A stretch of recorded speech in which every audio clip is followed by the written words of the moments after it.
오늘 본문 예레미야 31장 15절로 37절까지의 말씀을 저와 여러분이 번갈아 교독하시겠습니다. 여호와께서 이와 같이 말씀하시니라. 라마에서 슬퍼하며 통곡하는 소리가 들리니 라헬이 그 자식 때문에 애곡하는 것이라. 그가 자식이 없어져서 위로받기를 거절하는도다. 여호와께서 이와 같이 말씀하시니라.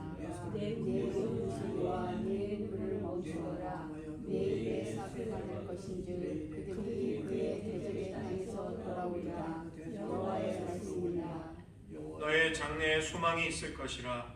너의 자녀가 자기들의 지경으로 돌아오리라. 여호와의 말씀이니라.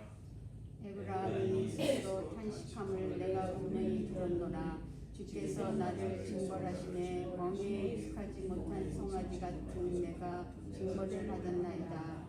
주는 나의 하나님이시니 나를 이끌어 돌이키소서. 그리하시면 내가 돌아오겠나이다. 내가 돌이킨 후에 뉘우쳤고 내가 교훈을 받은 후에 내 볼기를 쳤사오니 이는 어렸을 때 치욕을 짐으로 부끄럽고 욕됨이니이다 하도다. 에브라임은 나의 사랑하는 아들, 기뻐하는 자식이 아니냐. 내가 그를 책망하여 말할 때마다 깊이 생각하노라. 그러므로 그를 위하여 내 창자가 들부르니 내가 반드시 그를 불쌍히 여기리라. 여호와의 말씀이니라. 처녀 이스라엘아, 너의 이정표를 세우며 너의 편말을 만들고 큰 길, 곧 내가 전에 가던 길을 마음에 두라. 돌아오라, 네 성읍들로 돌아오라. 반역한 딸아, 내가 어느 때까지 방황하겠느냐. 여호와가 새 일을 세상에 창조하였으니 곧 여자가 남자를 둘러싸리라. 만군의 여호와 이스라엘의 하나님께서 이와 같이 말씀하시니라.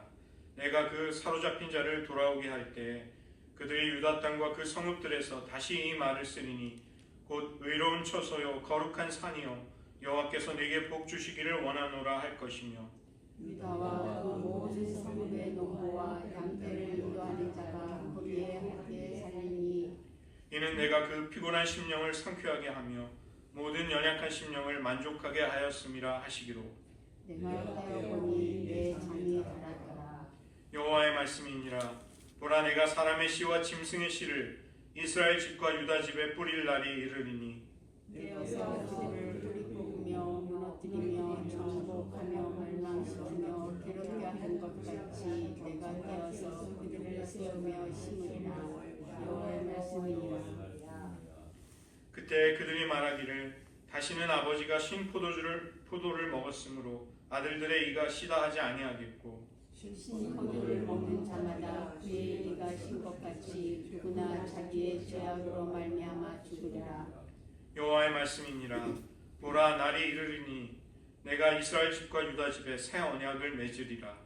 이 언약은 내가 그들의 조상들의 손을 잡고 애굽 땅에서 인도하여 내던 날에 맺은 것과 같지 아니할 것은 내가 그들의 남편이 되었어도 그들이 내 언약을 깨뜨렸으나 여호와의 말씀이니라.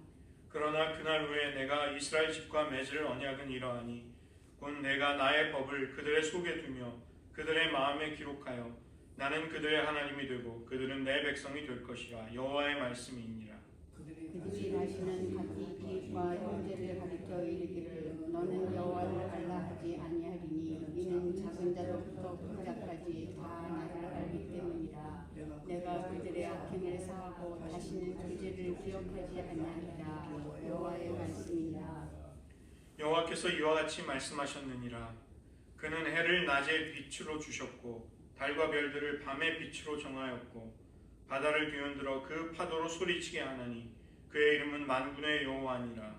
이 법도가 내 앞에서 패할진대 이스라엘 자손도 내 앞에서 부러져 영원히 나라가 되지 못하리라. 여호와의 말씀이니라. 함께 읽겠습니다. 여호와께서 이와 같이 말씀하시니라. 위에 있는 하늘을 측량할 수 있으며 밑에 있는 땅의 기초를 탐지할 수 있다면 내가 이스라엘 자손이 행한 모든 일로 말미암아 그들을 다 버리리라. 여호와의 말씀이니라. 기도하시겠습니다. 하나님, 우리들의 심령에 하나님의 법을 친히 기록하시고 우리로 변화된 심령, 새로운 마음으로부터 하나님을 사랑하고 순종할 수 있는 주의 백성 삼으셨사오니 이 영광스러운 새 언약의 기쁨 속에서 하나님을 더욱 사랑하고 저희들 평생에 주님을 청종할 수 있게 하여 주시옵소서. 모든 말씀 예수님의 이름으로 기도드립니다. 아멘. 오늘 본문은 30장과 31장 전체 두 장을 같이 살펴보도록 하겠습니다. 먼저는 30장 1절부터 11절까지가 첫 번째 단락인데요. 여기에서는 하나님이 자기의 백성을 향해서 새로운 역사, 새로운 시작을 하시겠다고 말씀하고 계십니다. 꽃 가운데 상사화라는 꽃이 있습니다. 이 꽃의 특징은 잎이 모두 쓰러진 다음에 꽃이 핀다고 합니다. 그래서 잎과 꽃이 평생 만나지 못하는 그리움, 이 뼈에 사무치는 그리움을 담고 있는 꽃이다. 이 사람들이 그렇게 본다고 합니다. 이 꽃을 피우기 위해 다시 올 봄을 그리워하면서 남아있는 모든 이파리를 다 떨어내야만 하는 것이죠. 주님은 지금 황무지 같은 땅이라도 아직 필 수 있는 꽃이 있다고 유다 백성들에게 말씀하시는 것입니다. 우리가 맞이하게 되는 봄도 꽃을 포기하지 않는 것이죠. 지금 이스라엘 백성들은 이미 망한 북이스라엘, 북왕국과 함께 이제 곧 망하게 될 남유다를 향해서 그들의 운명을 되돌릴 수 있는 결정적인 때가 온다고 하나님이 말씀하시는 것입니다. 하나님은 바벨론 포로 생활 70년을 보내고 언약이 신실하신 그분의 성품대로 자기 백성을 회복시켜서 조상들에게 주신 땅으로 다시 인도해 들이시겠다고 말씀하고 계십니다. 지금은 당장 흩어져 핍박을 당하고 학대를 받고 있지만 완전히 새로운 환경에서 시온으로 여호와의 성전으로 그들을 모으시겠다고 말씀하는 것이죠. 하나님이 이스라엘 백성에게 선포하시는 이 희망은 고난을 통과한 후에야 이루어지게 될 것입니다. 고질적인 반역과 불순종과 우상숭배가 가져오게 되는 형벌을 유다 백성들은 피하거나 생략할 수가 없는 것이죠. 반드시 통과해야 하는 여호와의 징계를 거치고 난 다음에 하나님이 주신 희망이 실현된다는 것입니다. 성서학자들은 예레미야 30장과 31장을 함께 아울러서 위로의 책이라고 그렇게 주석을 붙입니다. 30장 2절에서 하나님이 내가 내게 일러준 모든 말을 책에 기록하라 이렇게 말씀하시는데 이 30장과 31장의 주된 내용은 회복과 귀환에 관한 내용입니다. 다시 약속의 땅으로 돌아오겠다는 그 일을 행하시겠다는 희망의 메시지인 것이죠.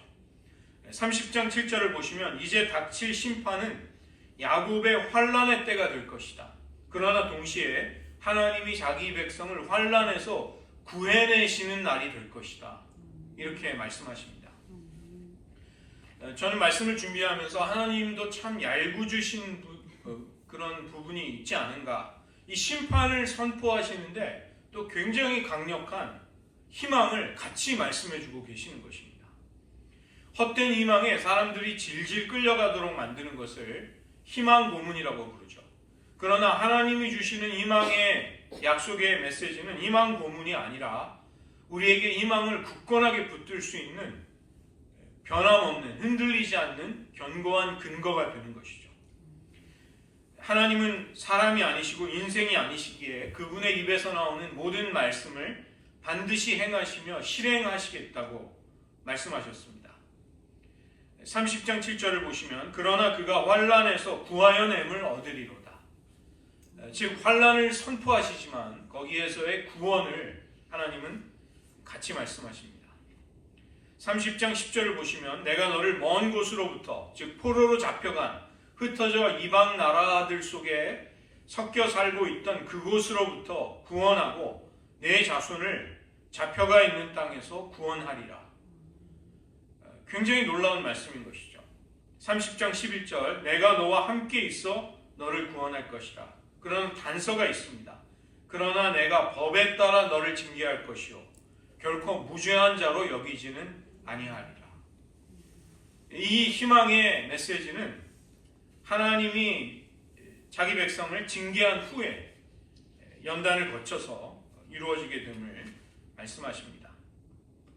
두 번째로는 이스라엘의 상처가 치유되고 그들의 하나님의 언약 백성이라는 정체성의 회복을 하나님이 말씀하십니다. 하나님은 유다의 상태가 치료할 수 있는 약도 없고 처방도 없을 정도로 심각하다고 그렇게 진단하시는 것이죠. 그들의 죄의 크기만큼이나 그들이 당한 징계의 수위가 얼마나 심했는지 이것은 마치 병으로 치자면 치명상을 당하고 있는 그런 모습이라는 것입니다. 30장 14절을 보시면 너를 사랑하던 자가 너를 다 잊었다. 이것은 유다가 하나님 대신에 의지하던 그 동맹국들, 그들이 유다를 버렸음을 말하는 것입니다.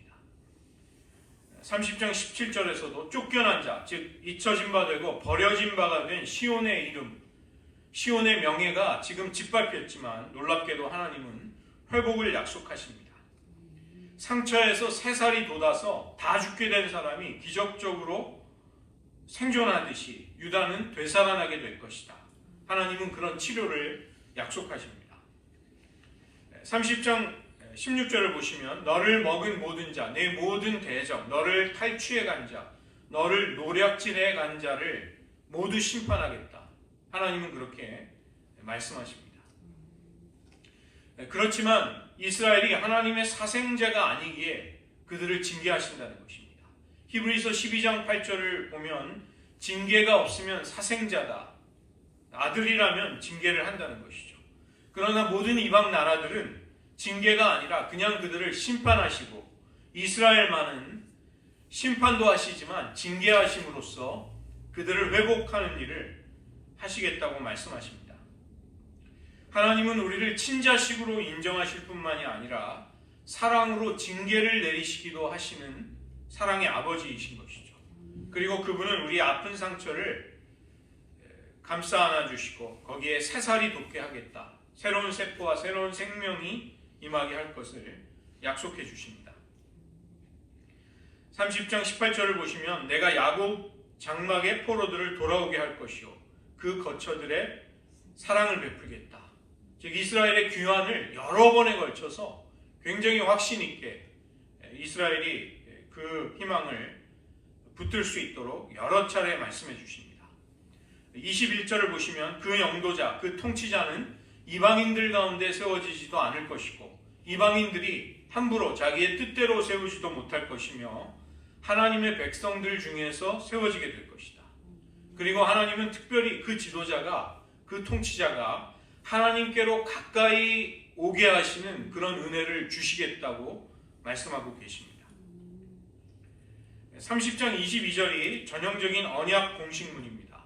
하나님이 이스라엘을 자기 백성으로 삼으셔서 너희는 나의 백성이 되고 나는 너희의 하나님이 되리라는 이 언약을 체결할 때 선포되는 출애굽기에 나왔던 그 공식문이죠.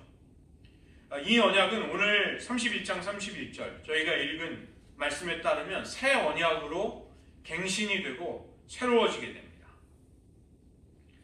30장 24절을 보시면 하나님의 진노는 이스라엘 중에서 그리고 이방의 모든 나라들 중에 있는 악인들을 향해서 그 뜻하신 바를 반드시 이루게 된다. 그 심판은 반드시 하나님의 진노로 내린다는 것을 말씀하십니다.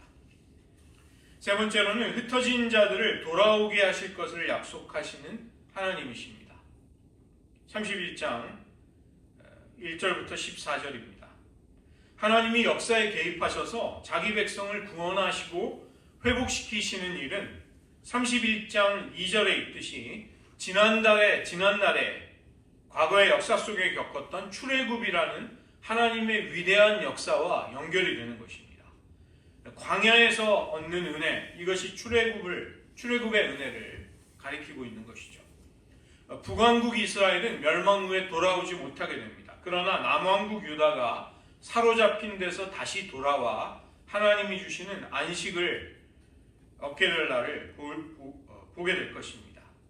한때 북이스라엘의 수도였던 사마리아의 근방에서는 다시 농사가 시작이 될 것이고 시온산 위 예루살렘 성전에서는 여호와의 성전이 하나님을 섬기는 곳이 될 것이다.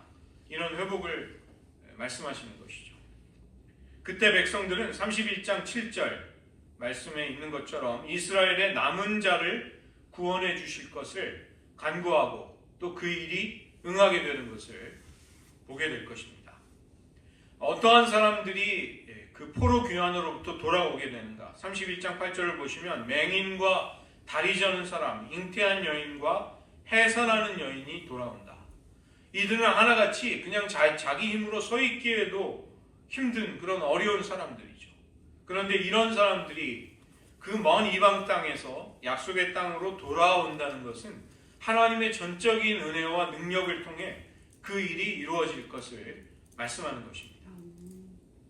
하나님은 다시 내가 이스라엘의 아버지이며 에브라임이 나의 장자라고 선포하시면서 끊임없이 반역했던 자기 백성을 다시 한번 아버지의 사랑으로 받아주십니다. 31장 10절을 보시면 하나님이 자기 백성을 심판하셨던 것을 이방 모든 나라들은 지켜보았던 것이죠. 그런데 그들은 이스라엘을 흩으셨던 하나님이 그들을 모으시는 새로운 일을 역사 속에서 보게 된다는 것입니다.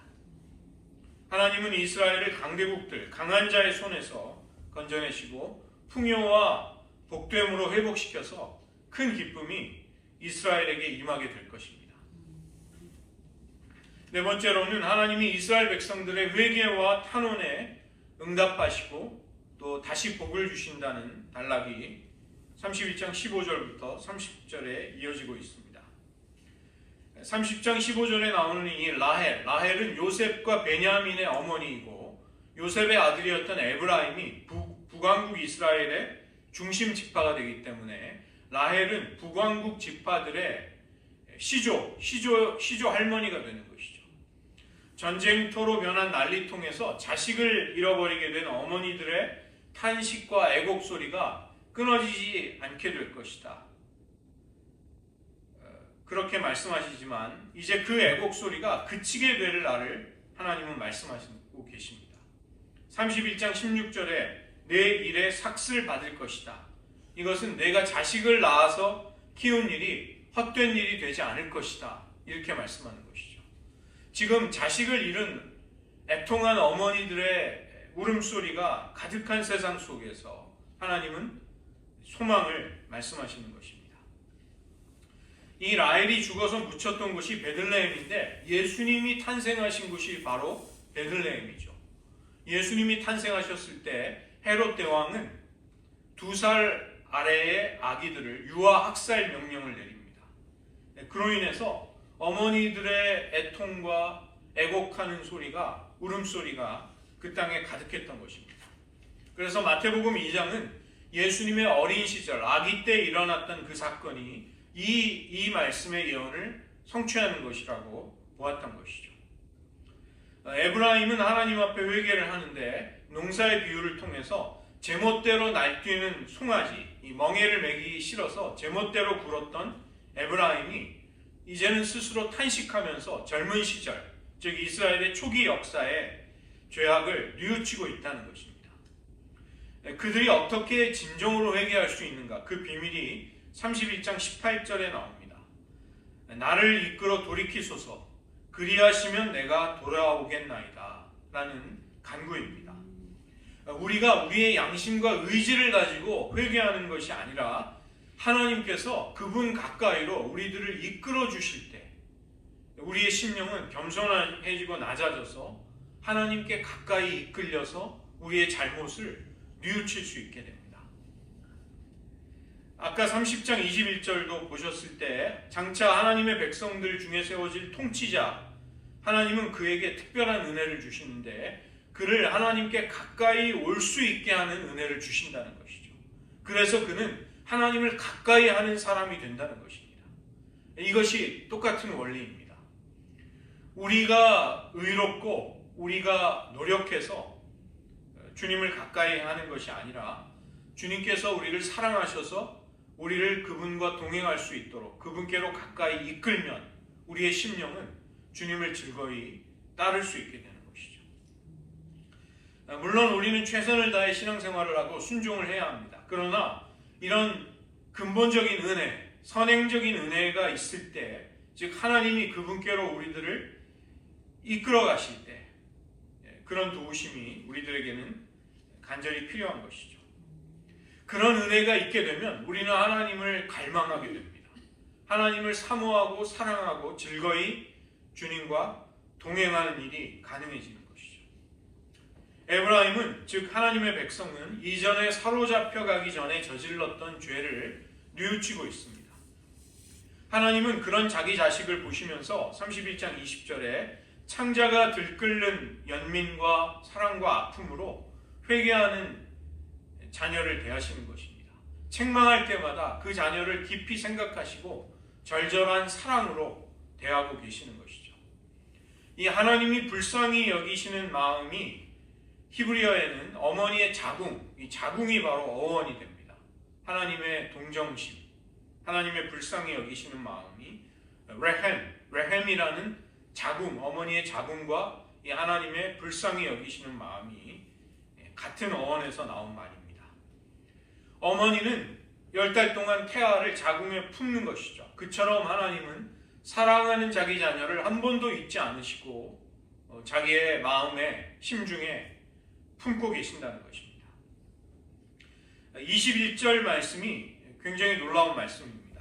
처녀 이스라엘, 자기 백성이 포로로 끌려가는 길에 그 길을 기억할 수 있도록 이정표와 편말을 세우라, 이렇게 말씀하시는 것이죠. 왜냐하면 사로잡혀갔던 그 길로 다시 되돌아올 것이기 때문에 그런 것입니다. 우리가 이 하나님의 시야와 관점이 인간과 얼마나 다른가를 이런 말씀 속에서 묵상해 볼 수가 있습니다. 우리 인간의 성정과 정서와 마음이라는 것은 우리가 지금 직접 당하고 있거나 휘말려 있는 일에 쩔쩔매고 거기에 묶여 있기 마련입니다. 그러나 하나님은 심판을 당하게 될 이스라엘 백성에게 돌아올 것이 확실하니까 그 길을 기억할 수 있는 이정표와 편말을 세우라, 이렇게 말씀하시는 것이죠. 하나님의 이 눈이 얼마나 먼 미래를, 얼마나 원대한 그분의 계획을 염두에 두시고 말씀하시는가를 보는 것입니다. 그만큼 하나님의 약속이 확실하게 이루어질 것을 전제로 하고 하나님은 이 말씀을 하시는 것이죠. 22절에 반역한 딸, 여기 여자는 이스라엘 백성을 말하는 것이고 여자가 둘러싸는 남자, 이것은 이스라엘의 남편이신 여호와를 가리키는 것입니다. 즉 하나님의 백성과 여호와 간의 그 결혼 관계, 언약의 관계가 회복이 된다, 이것을 말씀하십니다. 하나님이 자기 백성을 포로 생활에서 건져내시고 새로운 삶을 주실 때 시온산 위에 성전을 가리켜서 의로운 처소, 거룩한 산이라고 부르는 날이 온다는 것입니다. 이 의로운 처소는 문자 그대로 의의 처소입니다.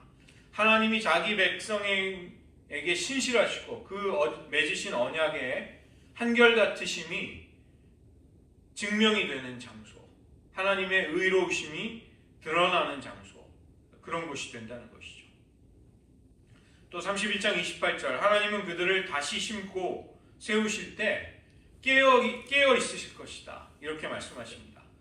여러분 기억이 좀 이미 희미해지셨겠지만 예레미야 1장 첫 장면에서 하나님은 예레미야에게 살구나무 가지의 환상을 보여주십니다. 그리고 그 살구나무는 이제 히브리어 언어 유희를 하는 것이죠. 이 살구나무를 히브리어로 샤케드라고 하는데 지켜본다, 깨어있다, 잠들지 않고 주목한다는 히브리어가 쇼케드입니다. 샤케드와 쇼케드. 그래서 살구나무 가지를 보여주시면서 내가 샤케드를 보느냐, 내가 쇼케드를 하겠다. 내가 너에게 전하라고 한 나의 말을 내가 지켜 잠들지 않고 반드시 그것을 행하겠다, 이렇게 말씀하시는 것이죠. 여기 28절에 깨어있다는 말이 바로 샤카드입니다. 똑같은 어원, 하나님이 깨어있으시다, 하나님이 주목하신다, 이런 말씀이죠. 하나님은 자기 백성을 회복시키고 되돌아오게 하는 그 일을 잠들지 않고 졸지 않으시는 하나님의 깊은 관심을 가지고 그 일을 지켜보며 주목하며 반드시 행하겠다고 말씀하시는 것입니다. 그 다음에 이어지는 아버지가 신포도를 먹었는데 아들들의 이가 시다. 이게 이제 속담인데 이 속담은 출애굽기 20장 5절로 6절 그리고 민수기 14장 18절을 오해한 데서 나오는 속담입니다. 나를 미워하는 자의 죄를 갚되 아버지로부터 아들에게로 3, 4대까지 이르게 하겠지만 나를 사랑하고 내 이름을 경외하는 자에게는 1000대까지 은혜를 베푸시겠다는 말씀이 나옵니다. 그래서 사람들은 이 아버지 세대의 죄악을 하나님이 아들들에게 돌리시는 것이 아니냐, 우리가 왜 나라가 민족이 망하고 포로로 끌려가는 이런 비참한 일을 당했는가, 그것은 그런 죄악을 행했던 이전 세대, 아버지 세대, 선조들의 세대의 악행이 그 악행의 결과를 우리들이 뒤집어 쓰는 것이 아니냐, 사람들이 그런 불평을 했다는 것입니다. 하나님은 이제 너희들이 다시는 그런 속담을 인용하지 못할 것이다. 아버지 세대의 죄악으로 인해 이렇게 고생하고 저주를 받았다는 말이 더 이상 나오지 않도록 은혜를 베풀겠다. 하나님은 그렇게 말씀하시는 것이죠. 그리고 오늘 말씀 속에 정말 굉장히 소중하고 중요한 마지막 단락입니다. 새 언약에 관한 말씀이 31장 31절부터 나오게 됩니다. 구약 성경은 신약과 분리되지 않고 이미 구약 안에 신약을 품고 있는 것이죠. 뉴 테스터먼트, 신약이 구약 안에 이미 들어있는 것입니다. 예레미야 31장 31절, 하나님은 새 언약을 세우시겠다고 구약의 예레미야 선지자를 통해 구약 시대에 이미 말씀하고 계시는 것이죠. 하나님이 이스라엘 백성을 출애굽으로 이끄실 때 시내산에서 이스라엘 백성과 맺으신 언약을 우리는 옛 언약이라고 이름 붙일 수 있습니다. 그 언약의 문제점은 영적인 남편이신 여호와를 그 언약의 상대자인 이스라엘 백성이 우상 숭배라는 음행을 통해서 일방적으로 깨트려 버렸다는 것입니다. 남편은 그토록 신실하고 아내를 사랑하는데 아내가 외간 남자와 바람이 나서 음행을 저질러 버리는 것이죠. 그러면 그 결혼 관계는 엉망진창이 되는 것입니다. 그러나 이제 하나님이 세우실 새 언약은 옛 언약을 세우실 때 율법을 모세에게 하나님이 친히 돌판에 써서 기록해 주셨듯이 그것과는 달리 하나님의 백성들의 마음속에 하나님의 법을 새겨주시겠다, 기록해 주시겠다고 말씀하시는 것이죠. 이것이 새 언약에 먼저 나오는 첫 번째 중요한 특징입니다. 우리가 하나님을 사랑하고 순종하는 마음이 우리가 외적으로 무언가를 규칙과 규율을 지킴으로써 유지되는 것이 아니라 내면의 변화를 통해 우리의 마음의 중심으로부터 하나님을 사랑하고 순종하고 경외하는 마음이 나오게 된다는 것을 말하는 것이죠. 바로 예수님이 오심으로써 예수님은 자신의 죽음과 부활로 자기의 피로 새 언약을 세우셨습니다. 성령님이 우리 가운데 거하시면서 하나님의 진리와 법을 우리에게 가르치실 때 우리의 내면은 새로운 심령이 되어서 새로운 마음을 받아 하나님께 기꺼이 즐거이 순종할 수 있게 되는 것이죠. 새 언약의 두 번째 특징은 34절에 나오는데 하나님을 아는 인격적이고 친밀한 지식, 인격적인 관계 속에서 하나님을 알게 되는 그런 종류의 알미 온다는 것입니다. 그리고 우리의 악행과 죄를 하나님께서 기억하지 않으신다는 것이죠. 하나님은 우리의 악행과 죄를 그냥 모른 채 한다거나 간과하시는 분은 아니십니다. 그분은 거룩하신 분이시기에 자기 아들의 대속을 통해 우리의 죄와 저주를 친히 담당하신 아들의 희생을 통해서 우리의 죄를 도말하시고 기억하지 않으시는 것이죠. 우리의 악행과 죄가 예수님의 대속의 공로와 은혜를 통해 정결하게 됨으로써 예수님은 하나님 아버지는 우리의 죄악과 악행을 더 이상 기억하실 필요가 없어지시게 된 것입니다. 이것은 예수님의 보혈이 우리의 죄를 덮어서 하나님의 진노가 아니라 하나님의 은혜와 사랑이 우리에게 임하도록 하시는 놀라운 일을 하셨다는 것이죠. 이스라엘 백성이 애굽을 탈출하던 6월절 밤에 그들은 어린 양을 잡아 어린 양의 피를 문 인방과 문 설주에 바르고 그 집 안에, 그 어린 양의 피가 칠해진 집 안에 머물기만 한다면 구원을 받을 수 있었습니다. 우리도 이와 동일하게 똑같이 그리스도의 새 언약 아래, 그리스도 아래 머물기만 한다면 우리는 구원을 받게 되는 것이죠. 31장 36절은 하나님이 세우신 이 새 언약, 자기 백성을 더 깊은 차원에서 사랑하시고 구원하시겠다는 이 하나님의 법도가 창조하신 세계의 질서가 변하지 않는 한 결코 변하지 않을 것이라고 말씀하시는 것입니다. 너희 가운데 누가 위로 하늘을 측량하고 아래로 땅의 기초를 탐지할 수 있느냐? 아무도 그렇게 할 수 없듯이 하나님이 자기 백성을 향해 가지신 그 신실하심, 그 헤세드, 그 언약에 대한 열심을 무효로 만들거나 망가뜨릴 수 있는 사람은 아무도 없다. 그런 일이 일어날 가능성은 제로다. 이렇게 말씀하시는 것입니다. 하나님은 거듭 재앙의 날, 심판을 앞두고 있는 이 상황 속에서 이스라엘이 장차 사로잡혀간 이방 땅에서 돌아와 회복되고 은혜를 받게 될 것을 말씀해 주고 계십니다. 이 예레미야가 그토록 이스라엘 백성들이 정말 예레미야를 죽이려고 할 만큼 정말 혹독하게 적나라하게 하나님의 심판을 예언하고 있는 책임에도 이 30장과 31장이 너무나도 여러 번에 걸쳐서 하나님의 회복과 이스라엘 백성의 귀환을 약속해 주신다는 사실을 우리는 보게 되는 것이죠. 하나님의 스케일, 하나님의 지혜와 하나님의 섭리라는 것은 인간의 길과 인간의 생각과 완전히 다른 것입니다. 우리는 눈앞의 현실 하나를 감당하기에도 버거워하는 연약한 사람들입니다. 그러나 하나님은 먼 미래를 보고 계시는 것이죠. 우리가 지금 나라와 역사의 추이가 어떻게 될까를 기도하면서도 사실 불안한 마음으로 걱정하며 늘 지켜보고 있죠. 그러나 하나님은 포로로 사로잡혀 가게 될 자기 백성에게 그 길을, 돌아올 길을 기억하기 위한 이정표와 편말을 세우라고 말씀하시는 그런 분이라는 것입니다. 오늘 이런 하나님을 의지하면서 저희를 잠시 기도하는 시간을 가지기 원합니다.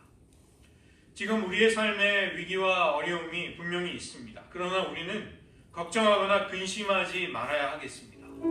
우리가 예측하거나 다 헤아릴 수 없는 먼 미래를, 앞날을 두려워하는 대신에 우리는 우리가 맞이한 오늘 하루를 이 신실한 하나님을 의지하면서 기쁨과 감사함으로 살아가야 하겠습니다. 하나님은 하나님의 법을 우리의 심령에, 마음의 신비에 새겨주시고 성령을 보내주셨습니다. 그래서 하나님과의 새 언약의 관계 속에서 하나님을 친근하게, 친밀히 알아가는 그 기쁨을, 인격적인 사귐을 가지게 하신 것이죠. 우리들 이 시간 기도하기 원하는 것은 심판을 곧 맞이할 유다 백성들을 향해 회복을 약속해 주시는 하나님의 그 원대한 스케일, 하나님의 지혜와 미래를 통해 희망을 약속하시는 하나님의 하나님 되심을 저희들 기억하기 원합니다. 그리고 그리스도의 피로 세워진 새 언약을 통해 하나님 저희들을 더욱 하나님께 가까이 이끌어 주십시오. 그래야만 저희들이 하나님과 동행할 수 있나이다. 저희들을 하나님께로 이끌어 주시옵소서. 그리하시면 저희들도 하나님과 가까이 동행하는 삶을 살 수 있겠나이다. 이 고백을 드리며 그런 하나님을 의지하는 기도, 신뢰하는 기도 잠시 이 시간 함께 드리시겠습니다. 하나님 아버지, 이스라엘 백성들을 향한 심판이 임박한 이때 하나님은 예레미야를 통해 너무나도 여러 번 확신을 주고 그들의 회복과 또 소망 있는 미래를 약속하고 계십니다. 반드시 하나님은 자기 백성을 그 흩어진 사로잡혀간 그 땅에서 돌이켜 돌아오게 하실 것을 약속하고 계십니다. 하나님, 이것이 유다 백성들에게 참으로 인간적으로 믿어지기 어려운 하나님의 약속이 있을지라도 하나님의 신실하신 이 모든 일을 이루셨습니다.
절박한 순간에 하나님은 놀랍게도 이스라엘 백성이 그 사로잡혀간 땅에서 흩어진 이방 나라들로부터 되돌아와 다시 하나님의 성전에서 하나님을 섬기며 기쁨으로 하나님이 회복시켜 주신 안식과 평안을 누리게 될 것을 약속해 주고 계십니다.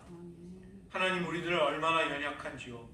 우리들 눈앞에 처한 일, 우리를 고통스럽게 얽매고 있는 일들에 우리들은 온통 마음과 심령이 쏠리고 또 거기에 지쳐서 다른 아무 것을 할 에너지조차 남아있지 않을 때가 얼마나 많은지요. 하나님, 그러나 하나님은 이제 곧 포로로 사로잡혀갈 유다 백성들에게 장차 돌아올 길을 기억할 수 있는 이정표와 편말을 세우라고 말씀하시는 하나님이심을 기억하게 하여 주시옵소서. 우리들 역시도 믿음으로 앞당겨 그 믿음의 이정표와 편말을 하나님의 약속 하나만을 믿고 세워나갈 수 있는 주의 백성들이 되게 하여 주시옵소서. 하나님, 우리들이 처한 여러 가지 어려움들 그 너머에 하나님이 우리에게 열어주시려는 미래와 희망을 보게 하시고, 하나님께서 우리의 심령에 새겨주신 하나님의 법이 우리를 하나님께로 더 가까이 이끌어 주심으로써 우리의 의로움과 우리의 노력을 넘어서서 하나님께서 친히 자기에게 가까이 있도록 가까이 오도록 하신 그 은혜를 통해서 우리들 모두가 다 주님을 가까이 따르며 주님과 연합하며 주님을 사랑하는 삶을 한결같이 살아갈 수 있도록 하나님 은혜 베풀어 주시옵소서. 하나님, 우리들에게 많은 걱정과 근심이 있지만 하나님의 완전한 지혜와 권능의 손이 우리들의 미래와 역사의 마지막까지를 다 책임지고 주장하고 계신 것을 확신하며 그 하나님의 손에 다시 한번 우리들과 우리의 자녀와 우리의 가정과 이 교회를 맡겨드리오니 하나님, 우리들을 인도하여 주시옵소서. 모든 말씀 예수님의 이름으로 기도드립니다. 아멘.